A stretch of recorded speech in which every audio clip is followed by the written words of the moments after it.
Leaders of the terror group Hamas are now calling for a global day of rage, is what they're calling it. What they're calling for is terror attacks all around the world, not just against Jewish people in Israel, but in the United States and in other countries as well. They're calling for this day of rage to happen, well, tomorrow on Friday.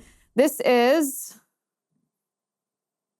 me pull up the source document here so that we can show you exactly what it is. So A.G. Hamilton tweeted, the founder of Hamas, who lives in luxury in Qatar, has called for terrorist attacks across the globe on Friday. High risk, not just in the Middle East, but also in Europe and America, especially for Jewish targets.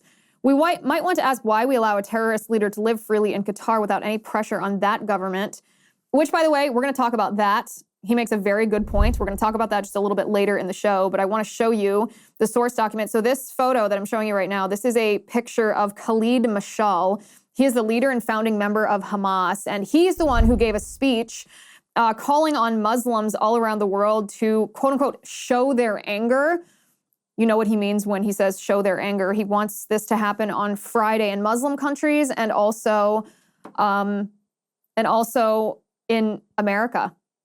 He's calling for jihad, and he wants it to be against Jews and not just against Jews, but in America. This is one of the things that's been a little bit of a head scratcher to me this week as we've watched the reaction around the world, but particularly here in the United States, from leftists and even a few people on the right. I mean, the people on the right, I guess, are disguising it as non-interventionalism or non-interventionist policies, but the people who are excusing or sympathizing or being outright apologists for the terror attacks that Hamas committed against Israel are forgetting, and these are Americans I'm talking about, are forgetting that Hamas, these radical Islamists, would do the same thing to us.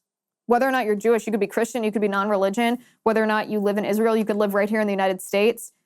Hamas would do the same thing to us that they have done to the Israelis. They want to rape our women. They want to kill our children. They want to murder people. They want to humiliate and terrorize and eradicate us from the face of the earth. Israel might be their first target, but if you listen to what they say, they're calling for Americans to be treated in this way